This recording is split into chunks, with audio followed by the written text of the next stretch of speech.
à négliger. Arrêtez de penser que lorsque vous allez prier pour dire merci Seigneur pour cette journée, merci Seigneur pour le souffle, et après vous allez faire votre journée comme ça, que ça va bien se passer. Ce n'est pas ça une vie de prière. Le Seigneur ne nous a jamais enseigné comme ça, jamais. La vie de prière n'est pas simple, mais vous devez développer une vie de prière, une discipline de prière. Vous devez développer ça. Vous devez vivre une vie de sacrifice en général, mais vous devez aussi vivre une vie de sacrifice dans la prière aussi. Vous devez passer du temps dans la présence de Dieu. Prier, ce n'est pas juste demander à Dieu ce dont nous avons besoin. Ce n'est pas juste demander à Dieu de nous donner ci ou de remercier Dieu. Ça en fait partie, mais il y a différentes sortes de prières.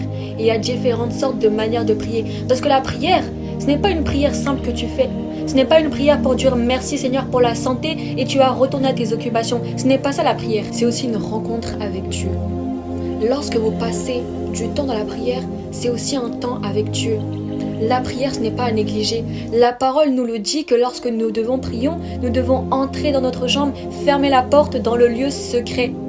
Dans le lieu secret. La prière, c'est un endroit, en fait, c'est un moment que vous partagez avec le Seigneur dans le lieu secret. C'est dans le lieu secret où se passent toutes les batailles, où se passent toutes les supplications, tous les pleurs. C'est là où se passe toute la bataille que vous accomplissez dans le lieu secret.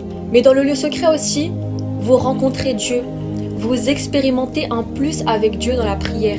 Vous devez planifier vos temps de prière. Ne vous réveillez pas seulement le matin et dites merci Seigneur pour le souffle et après vous ne calculez même pas le Seigneur dans la journée. Ce n'est pas bon. Vous devez prier. Vous devez aussi être dans une dimension de prière. Ça peut être compliqué de prier pendant 5, 10 minutes, même 5 minutes c'est court. Lorsque vous priez, vous aimez trop regarder votre téléphone, regarder l'heure pour voir combien de temps vous avez prié. Vous pensez que vous avez prié 5, 10 minutes, 15 minutes, mais au final vous avez prié juste une seule minute et même pas, vous avez prié à peine 30 secondes.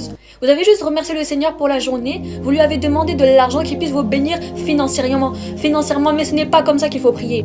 Arrêtez frères et sœurs de prier pour satisfaire vos besoins. J'en ai déjà parlé, mais arrêtez de prier pour satisfaire vos besoins. Priez pour faire la volonté de Dieu. Vous devez devenir un intercesseur.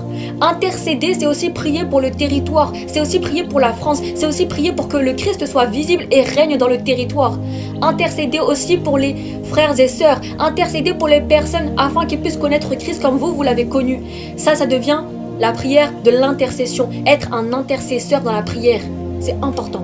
Au début, ça va être compliqué de prier, de demeurer dans la prière, de pouvoir prier 10, 15 minutes, 20. Commencez petit à petit. Commencez petit à petit. Vous ne pouvez pas réussir à prier d'un coup, 1 heure ou 2 heures. Ça dépend, mais vous devez avoir une vie de discipline. Vous devez organiser vos temps de prière, des rendez-vous, vos prières. Vous devez passer du temps de qualité avec le Seigneur, des temps de romance. De même que l'homme passe du temps avec sa femme.